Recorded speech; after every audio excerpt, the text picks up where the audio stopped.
In today's video, I'm going to show you how to reset Outlook to default settings, step by step, using Outlook on the web.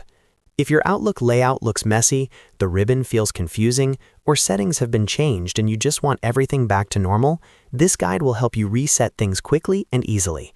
This is perfect if you've accidentally customized too much, or if Outlook doesn't look the same as before. And before we get started, if this video helps you out, make sure to hit the like button and subscribe to the channel for more easy software tutorials like this. Alright, let's jump right in.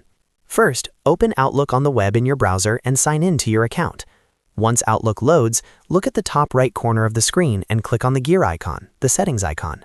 This opens the main settings panel, where most layout and appearance options are stored.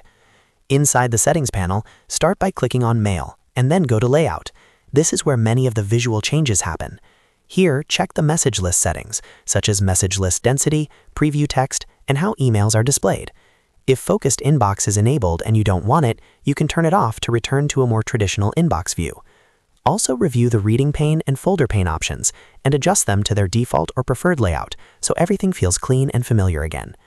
Next, still under Settings, go to General and then click on Appearance. This is where you can reset how Outlook looks visually. Choose a default theme like light or colorful if you previously switched to dark mode or a custom theme. Also check the message list density here and set it back to a comfortable default if it was changed earlier. This alone can make Outlook feel brand new again.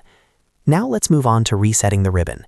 At the top of Outlook, where you see tabs like Home and View, look closely on the right side of the ribbon for a small V-shaped arrow. Clicking this allows you to switch between the simplified ribbon and the classic ribbon. If things look unfamiliar, switching back to the classic ribbon often restores the traditional Outlook experience. Next, this part is very important and often missed. On the extreme right side of the ribbon, click on the three dots, also called the More Options menu. When the menu opens, look at the bottom left of the pop-up window and click on Reset to Default. This will reset that specific ribbon tab back to its original settings. You'll want to repeat this process for every ribbon tab, such as Home, View, and any others you see. Each ribbon has its own reset option, so make sure you reset all of them to fully restore Outlook to its default setup. Once you've done this for all ribbons, your Outlook interface should now look clean, organized, and back to its original default settings. This helps fix layout issues, missing buttons, or confusing menus that may have appeared over time. And that's it. You've successfully reset Outlook to default settings. If this tutorial helped you, don't forget to hit that like button and subscribe for more Outlook and productivity tips. Thanks for watching, and I'll see you in the next video.